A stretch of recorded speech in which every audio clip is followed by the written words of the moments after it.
Hello guys, welcome to my YouTube channel, and this will be the second video update on my 3000 GT vr4 engine build. As you can see next to me, there's quite a few more things bolted onto the engine after the last time you guys saw it.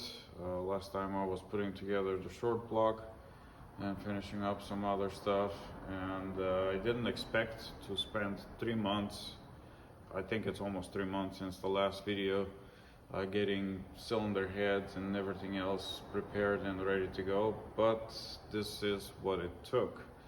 And in this video I'm gonna show you all the little fights that I had to fight in order to completely revise the cylinder head. I'm gonna address pretty much certain things that you need to be careful with while you're handling this cylinder head. I mean, in particular, Japanese car aluminum cylinder heads are a little bit softer than per se German cars. At least the German aluminum seems to have a little more hardening on it, or it's completely different material. For whatever reason,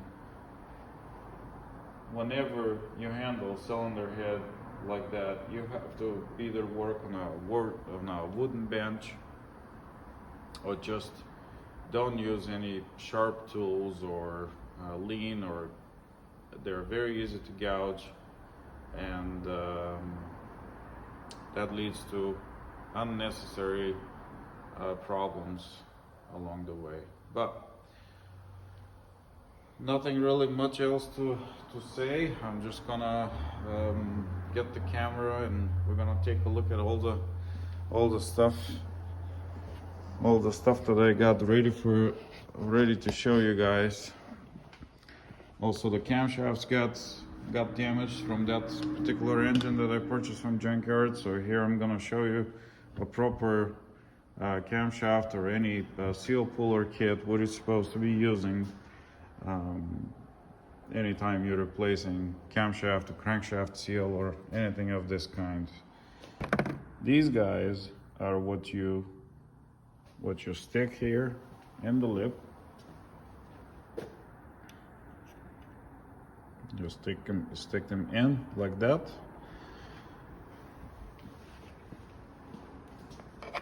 So depending on how far the cam is sticking out, whether the short ones or long ones, and this is the press tool that presses basically these two hooks, grab the seal, and you spin the press tool, and these hooks yanking the seal out. And then when you're installing the seal, again, we're not hammering. These are different sizes of different heads depending on how deep or how big the seal is, or these are different inserts for different size camshaft bolts that you have to use. And then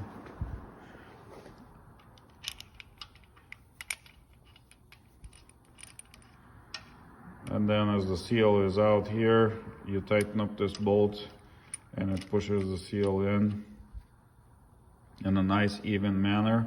And even with that, sometimes I have to watch and see how the seal goes in, because it can go a little bit crooked. Even this head can guide it a little bit crooked. So sometimes you have to kind of manipulate this head a little bit left to right, depending on which end of the seal you want to push further in than the other. So yeah, this is an inexpensive tool, and it comes very handy, especially on the 3000 GT.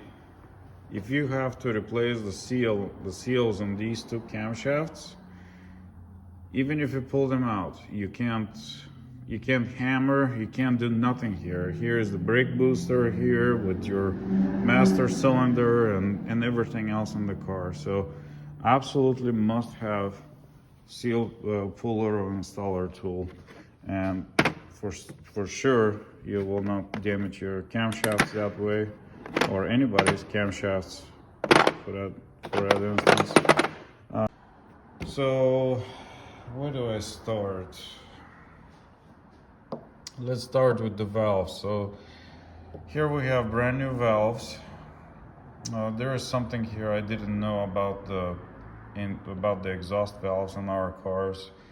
Exhaust valves are actually Inconel steel, and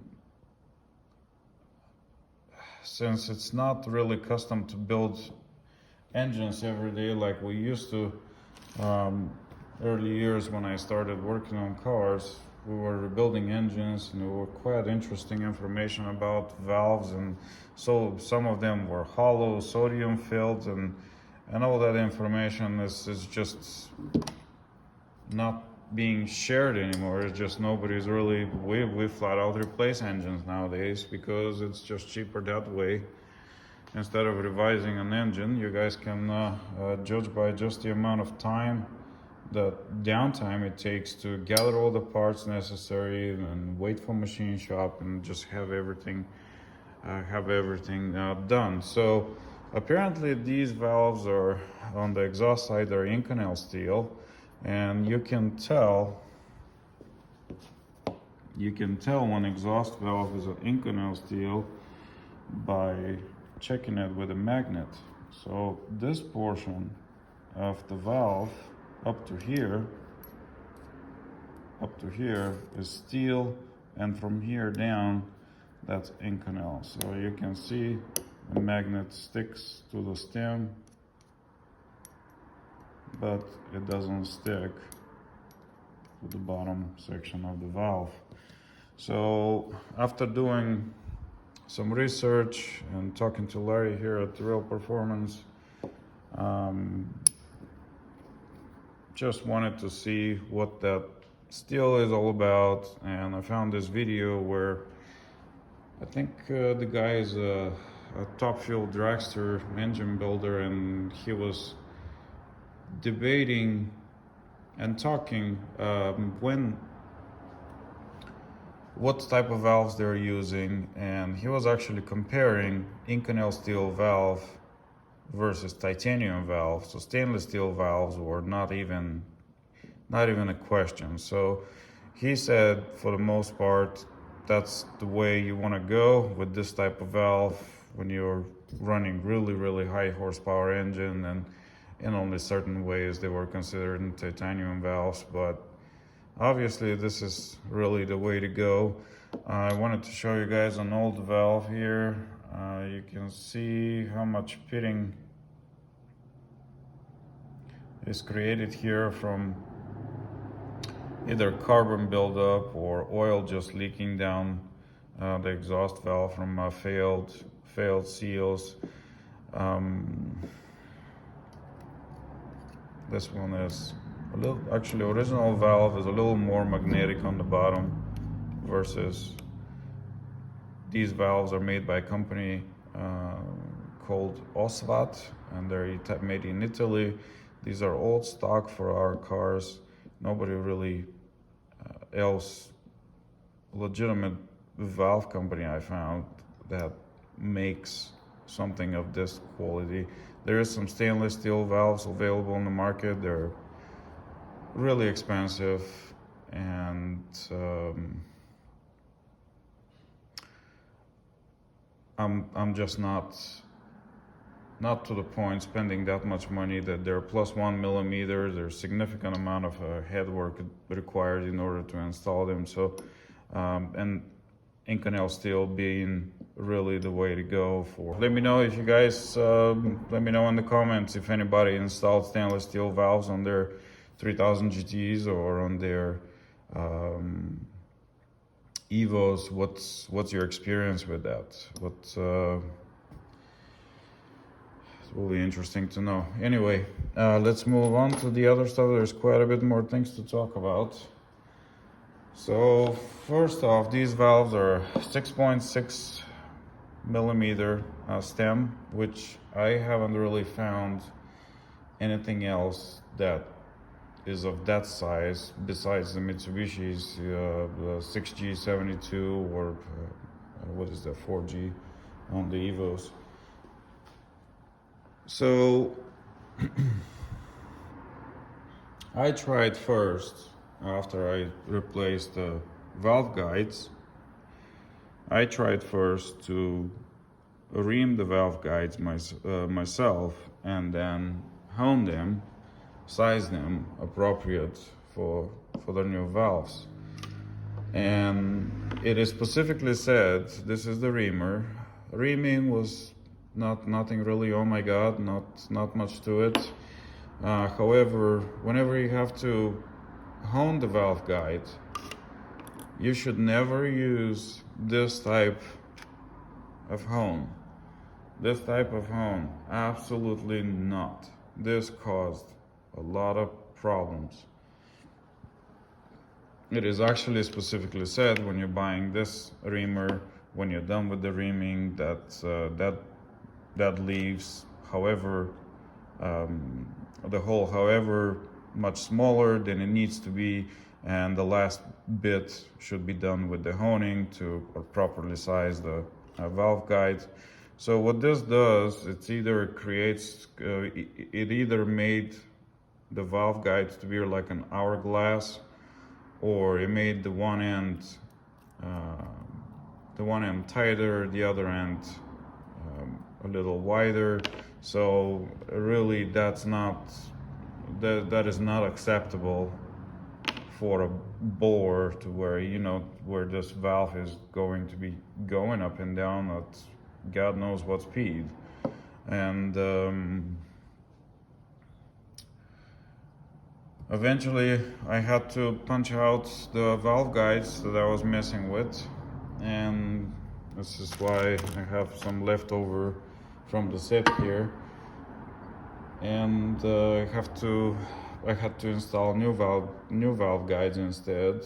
And eventually the cylinder head made it. Actually, in the process of doing the valve guides, I also tried to revise the valve seats after the valve guide replacement. And that was another big no-no, another big waste of time. I spent a couple of weekends. I have this little guy right here. This is really nice. If you would have, this is a 6.6 millimeter, this is a guiding tool, and then this guy here has a 45 degrees knives, which with this handle like so. You can apply a little pressure. There's plenty of videos on YouTube how to use this particular tool. This is made by Neoway. It's a really nice tool if you want to just clean up the seat, but not after valve guide replacement to try to revise the seats. This took forever, and I actually played with one of the valve seats a little too much, to where we had to replace the valve seat in order for the valve not to sink too far down into the cylinder head, and of course cause other issues. And also machine shops nowadays, they don't use stones in order to regrind the seats. They don't even use these guys. Machine shops nowadays, they have a pilot of this kind, and then the machine comes down with a bit that already has all the angles necessary to cut the seat. And these angles here are cut at the same time, and it's a lot faster, and it's a lot more accurate and precise than me trying to achieve this by myself. And there's something else interesting to say here. Our cars actually have a three-angle valve job. You can see this is one angle here, this is the 45 right here, where the valve is closing, and then this, I think it's a 15. I think this is either 75 or 85 degrees. If I can't focus, 75 or 85 degrees angle, which, from what I understand after I spoke with the guy at the machine shop, he didn't have to touch this angle. It was really not necessary. So he said his bit has a 15 degrees of back cut, so I kind of recut the 45 and 15 at the same time. So yes, it was absolutely inevitable for the cylinder heads to go to the machine shop. I could not do this by myself, and with that, again, that created some other issues. But ultimately, the lesson here is to give your cylinder heads to a machine shop in order to revise the valve seats after valve guide replacement, and also machine shop has to do the valve guide honing. Valve guide honing, like I said, you should not use this tool. The proper tool for honing the valve guide is this guy right here, and this is a part of a drive assembly. This is just the tip of it. This is a stone, and this bit right here adjusts the stone how much to stick out or sink in, depending on how wide you want to hone the valve guide. So machine shop has the rest, whatever head makes this. This is a Sonnen valve guide system, valve guide hone system. So this is what is necessary. It's a specific size, again, to our cars, but that is what needs to be used in order to properly, evenly revise and shape the bore here for the valve. This is a truing stone. So after you use the stone may take different shape depending on which section of the stones have been working harder than other sections, so that changes the shape of the stone. So this is a truing sleeve, and you insert this stone inside and spin it, and this revises the shape of the stone. So these are some old valve guides I just wanted to show here.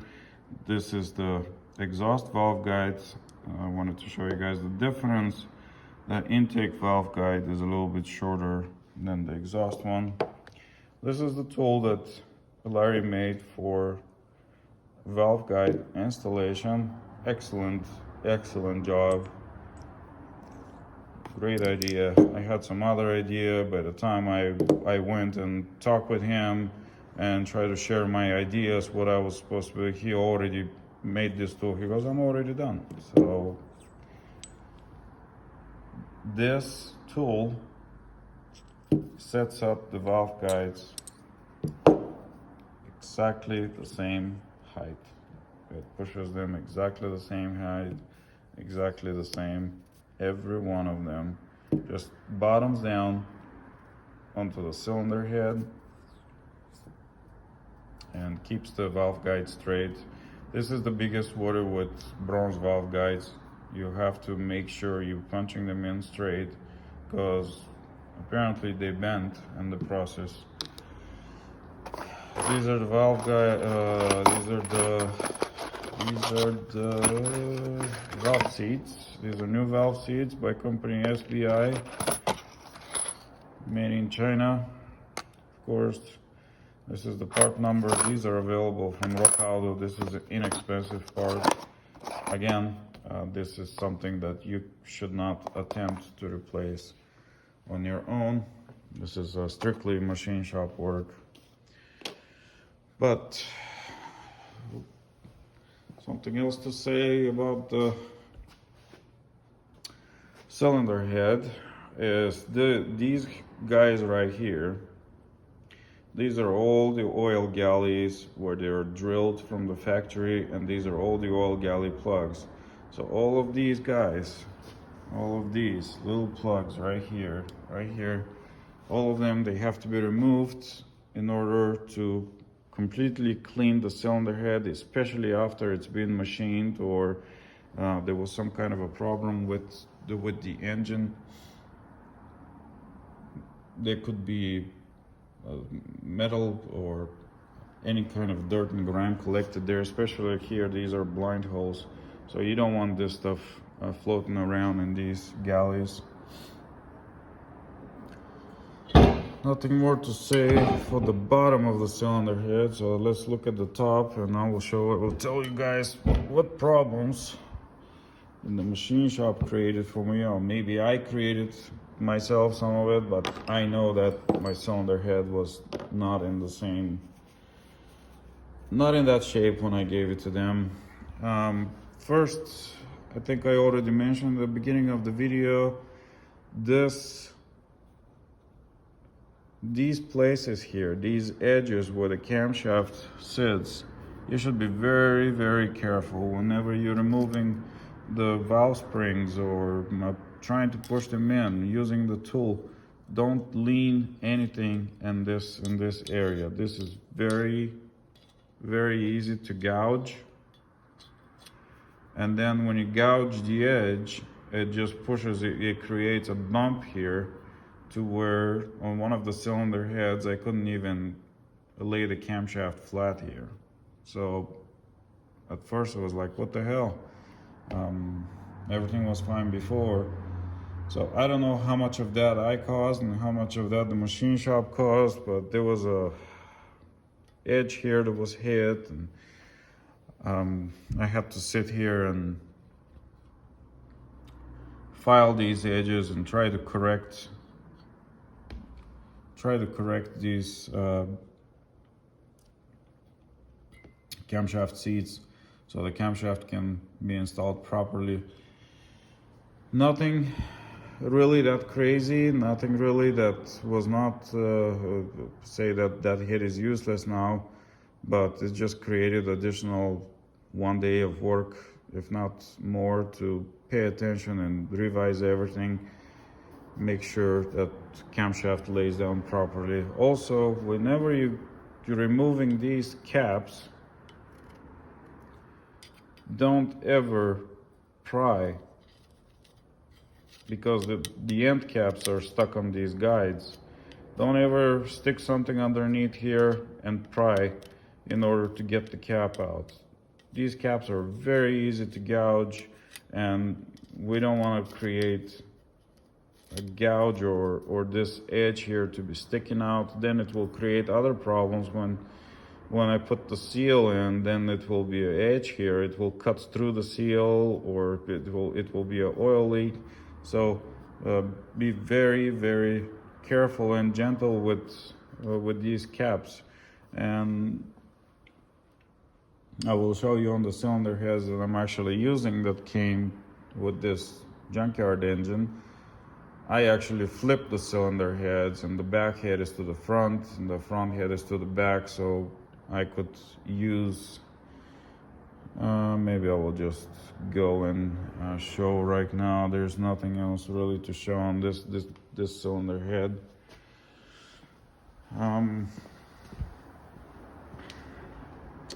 So here's the engine.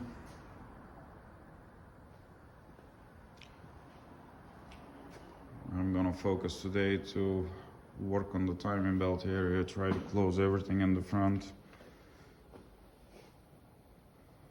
Came here last night to glue these end caps on all the cams so I can continue today. There's the overall look.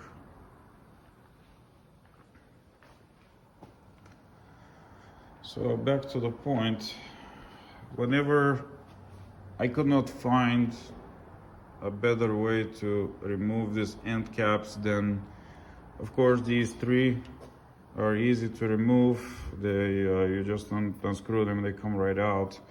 But the end caps, the best way to remove them is actually to stick a small pry bar right here and just pry the camshaft, between the camshaft and the cylinder head, in order to lift this cap together with the camshaft. Same thing on the front, just a little pry bar tool. Let's see if I have it here. Where's the little pry bar tool? That's the bigger one, but I have a smaller one of these, but like that, in that manner.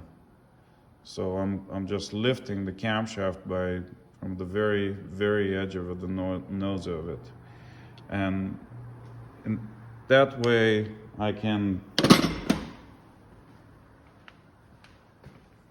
maybe gouge a little bit here, but that's no problem because there's nothing really here. This is probably as far in as where this plug that fits on the back here will go in, and this is the drain hole, so all the oil can go back into the engine when it enters this section. So nothing, no sealing surface here to be damaged. Yes, it will gouge a little bit, so you can see a little markings, but these heads,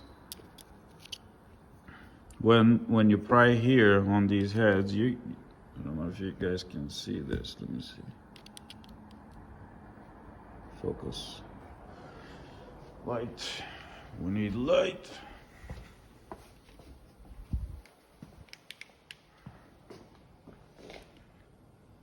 Let's see. You can see how much the edge is gouged there. This is not supposed to look like that. So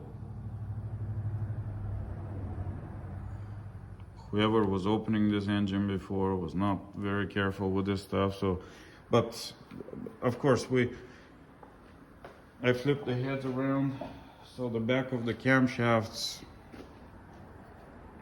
where the plugs are here, nobody messed with, so I have fresh caps here that nobody messed with for the cam seals. So I'm just trying to make sure that nothing is leaking here on the timing belt area, and I cleaned up the edges here as best as I can, and the caps and also the seals, I'm using a little bit of a sealant. You can see a little bit of a sealant here is sticking out of the edge, and just using sealant to glue them in place. Of course, it maybe create a problem down the line if you're going to be replacing them, but those things are not usually a failing point. So if everything goes well and this engine runs and drives and performs like it's supposed to be, it will be years before anybody even think about going and taking anything apart. Also, turbocharged cars, some of the newer turbocharged cars, all the seals and plugs and things like of this kind are glued in order to prevent them from pushing out on their boost. So another thing I wanted to show you guys here, I said I came last night to glue these caps. So this is the sealant I'm using. I really like this stuff. This is Permatex Ultra Gray, and I use that all over everywhere. Here I actually end up not using gaskets. I just glued these guys in place. I could not get equivalent to the original gasket here. Original gasket is metal with Teflon coating, and I could not find this gasket, and the replacement gasket is just a paper gasket. So many parts in Japanese cars are simply just glued together. Same back here, I just glued this flange with that particular gasket maker. So I doubt I'm gonna have any issues. I've done this before on other cars, never done it on this car. The reason I came yesterday to do this is because now I can just do this with my nail, and it's hard to do with one hand. course. But here, this is whatever is sticking out. Now it can be easily peeled instead of trying to remove this while it's wet and still settling.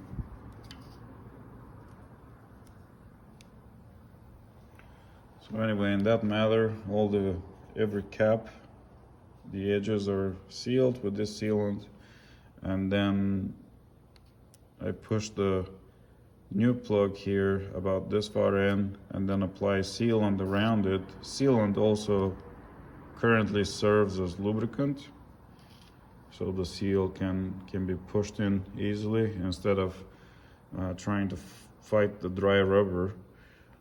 Sometimes I would use, if this surface has not been damaged, and this is not a turbo car per se, it's safe to just use oil and push those in. But this surface has some damage to it. It's been sanded, so and like I said, it's turbocharged car, so it's good to seal these in place in case they decide to pop out.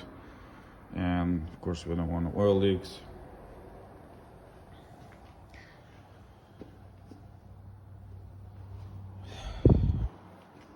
Another thing that happened along the way is I find out that the camshafts I had are no good.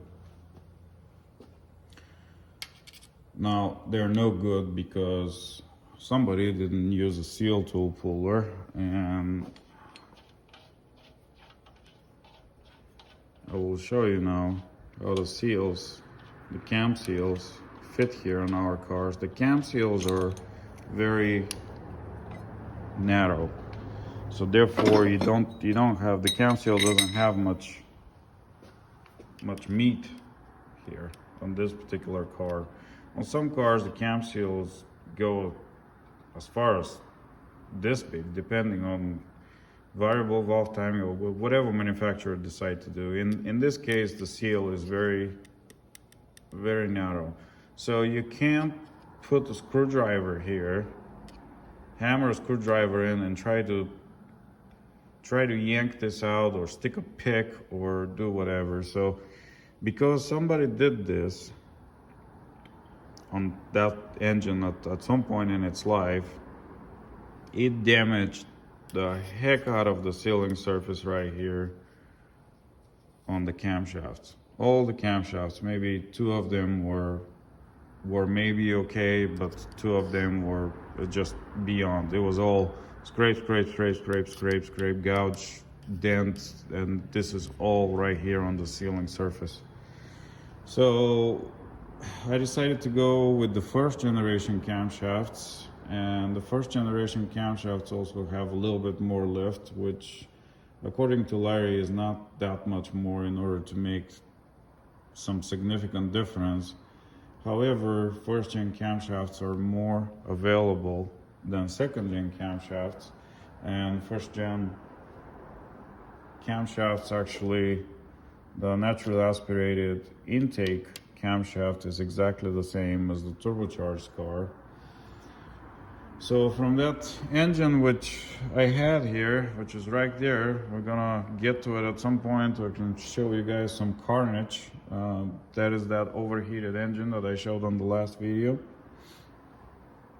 But that particular engine had good exhaust camshafts, and one of the intake camshaft, because it sat for so long and it had oil, water in the oil,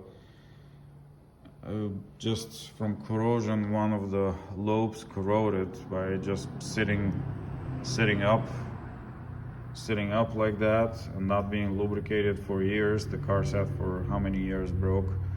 So it was much easier to come up with first gen camshafts than second gen. because they're more available. Now, first chain camshafts are the letters here that identify the camshaft are right here on this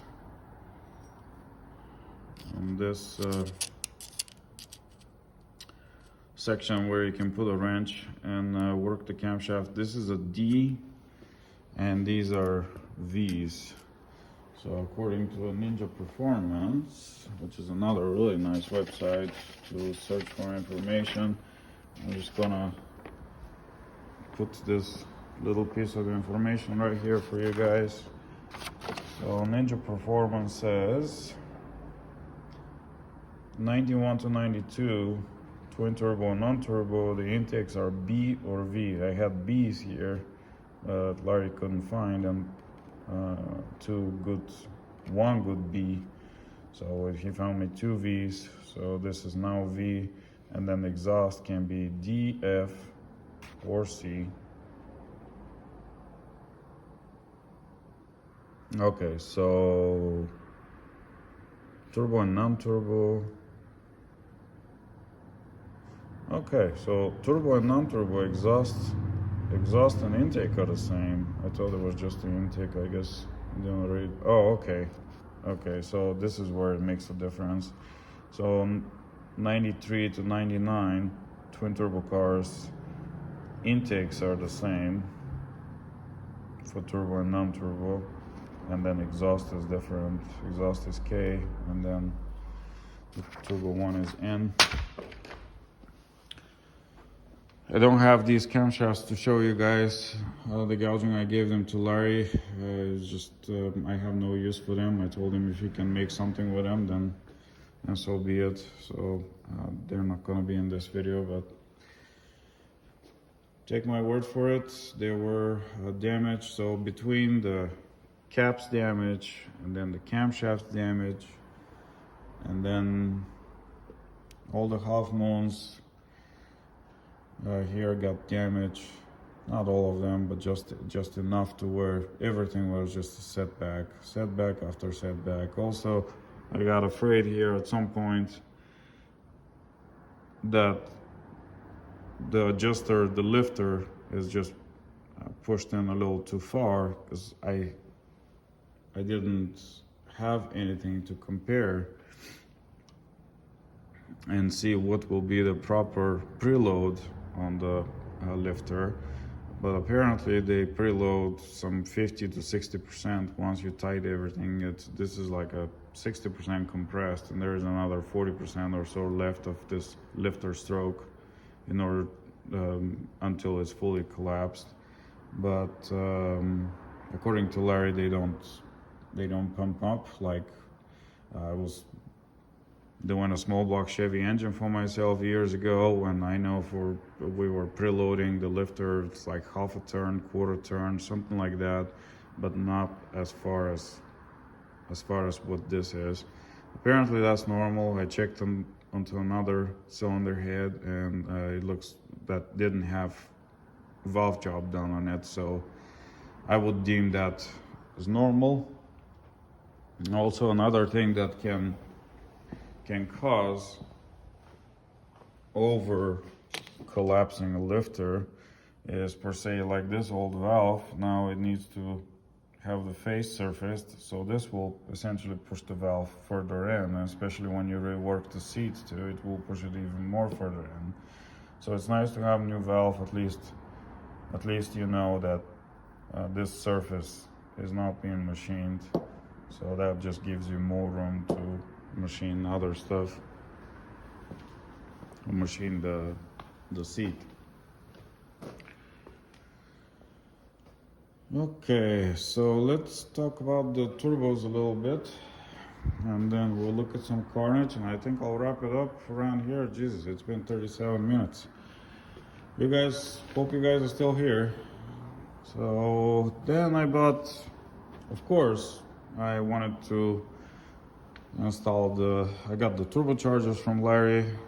These are something new we're trying. According to Larry, this is equivalent of a 17T of some sort. It's a different type of wheel. he said he wanted to experiment with it, so we'll see what's how much power we can squeeze out of this guy. But this is a nice look with both turbochargers. So I got the turbochargers from Larry and I wanted to install them, and then I find out that both exhaust manifolds on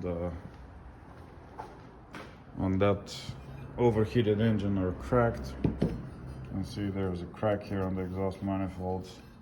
It's not very severe, but you know, this opens up with heat. And also this is the other exhaust manifold, which has a crack right here, and it's been cracked and it's been welded already. This is somebody else's weld that it's cracking. So then I got this front header from Larry that is also cracked, but it's never been repaired, so I was gonna repair it. But I also had these headers here. This is a set front and back header that are DMP knockoff headers that basically didn't fit whatsoever. Somebody was messing here with the flange. The turbocharger was not lining up properly, and with that, it was just throwing off everything in a completely different location. So I decided to save this from the trash bin. I don't know if I'm gonna be sorry for doing that afterwards. I mean, this probably took 2-3 days of modifying here. I had to cut all the shields around it, and now whatever it's exposed, I'm gonna use some heat wrap in order to protect the valve cover gasket here, and actually maybe build a little shield that will bolt to the valve cover, to these bolted with these bolts in order to protect the valve cover gasket from burning up from this header being so close. Also, if you have the regular intercooler piping, not an aftermarket piping that runs a little bit higher, the regular intercooler piping bolts on right here. I mean, the pipe literally runs right here in this section, so that's not ideal really to use this.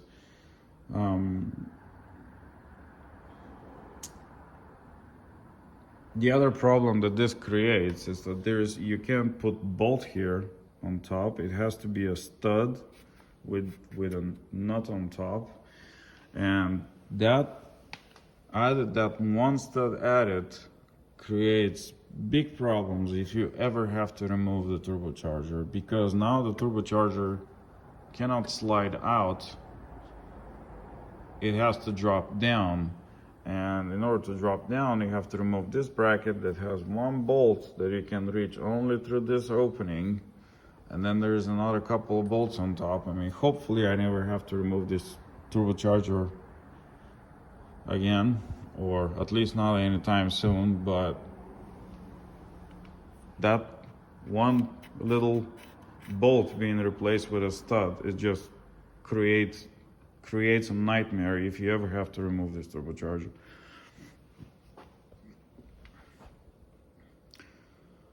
Also on the rear, of course, anytime you guys are using some form of header, I also had to weld a tab here so I can install this shield.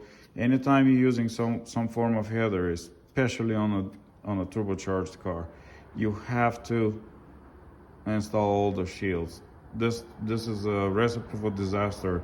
This is why the hood of my car was all burned, the paint was all burned up, just from the heat that it radiates from these things. And of course, like I said, this protects the alternator, this protects the fans in the front, and on the rear it's actually even more necessary because we have some airflow in the front, but the rear, this section here is just encaptured between the firewall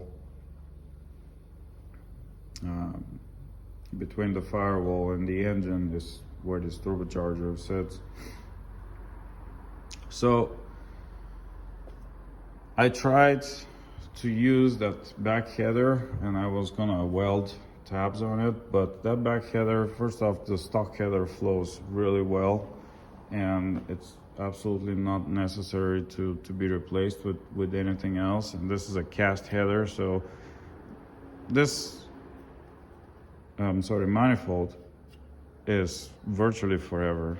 I mean, unless you really overheat an engine, like these guys somehow managed to crack it. But in the longevity of things, this is a better way to go. And also, I could not use this downpipe or O2 housing with the aftermarket header because it was touching on it. The O2 housing just bends and goes in, occupies this section to where you can see how the original manifold, that it is raised up and then comes down to where this is not raised up, and because of that there is no room for the O2 housing, for the stock O2 housing with the rear precat. And had I remove the stock O2 housing, then I'm removing all the tabs, all the mounting points for the heat shield. So ultimately it's not worth it installing the rear header because there will be no horsepower gain, and it just will create a whole nother list of issues that need to be sorted out in order to install the heat shields and of course install a downpipe properly. So this is why now I have everything left loose here. Even the turbocharger on the back is loose, because when time comes I will remove the downpipe from my car and I will install it here to see how it fits, so I can tighten everything up to where it will have least amount of, you can see how much adjustment this has. Same with the front O2 housing. It has quite a bit of adjustment back and forth on these four, on this mounting area here. So yeah, these are, I think, the things I wanted to point out as far as the engine goes. Also, here I have to file the cylinder head. This is a Boss for the camshaft position sensor. This is something else that I'm updating. I'm updating to second gen camshaft and crankshaft position sensor instead of having the sensors back here like they were on the first generation cars. So this head is now permanently for the front. You can never put that one on the back because that's where the sensor mounts, but yep. And I'm gonna coat these pipes. These pipes were quite a bit rusted just from sitting. And I'm gonna coat them in vr4, this stuff right here, before I put the hoses on.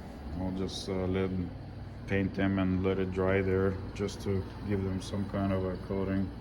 vr4 is like a converts rust, stops rust.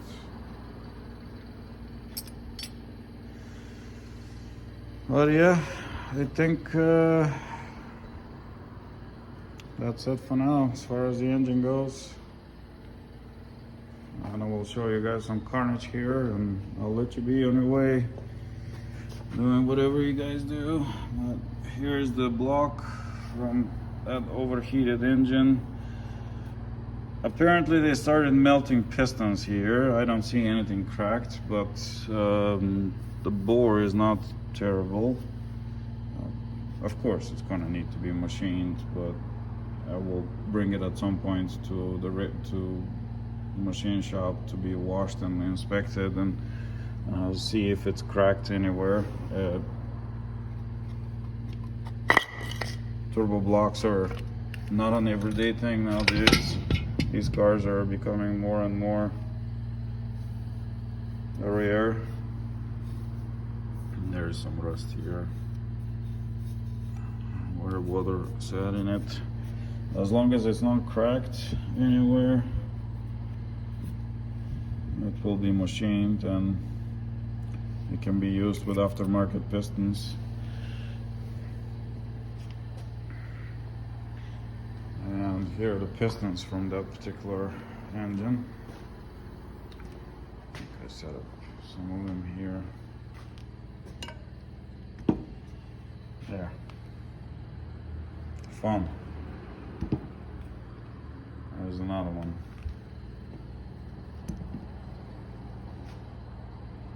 So I don't know what they did here, but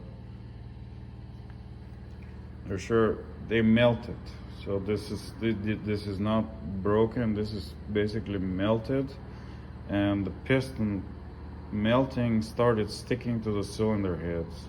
There is no, I did not find pieces of aluminum anywhere. That all this aluminum that got peeled off here, it just got stuck to the cylinder head face.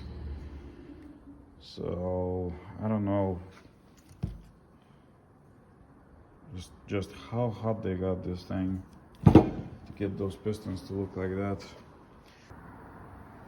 Next videos will be running inside the engine, and I'll be happy, I hope. Well, that's it for this video. Thank you guys for watching.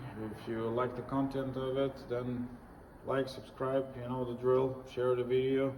I will keep you updated as I go. I hope it's gonna be here in the next month or so to put this bad boy inside the car where it belongs, and I will update you at that point.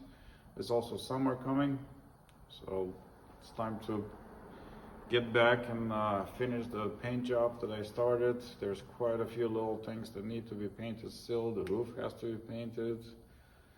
The bumper, there is development on the bumper. Apparently, I'm gonna be making total of 3 cars right now with the same bumper modification. But yeah, we can all shine together. If there's enough people to like this, and maybe I will make a mold at some point, I don't know. That's something in the future. But anyway, guys, thank you, and I'll see you on the next one. Bye. I hope you enjoy the content. I hope you enjoy the content of this video. I hope this helps anybody who is building engines and the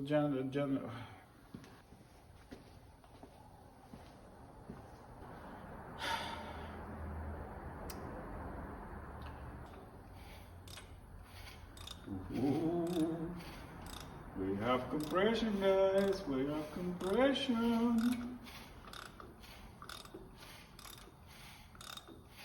Oh yeah. Oh yeah.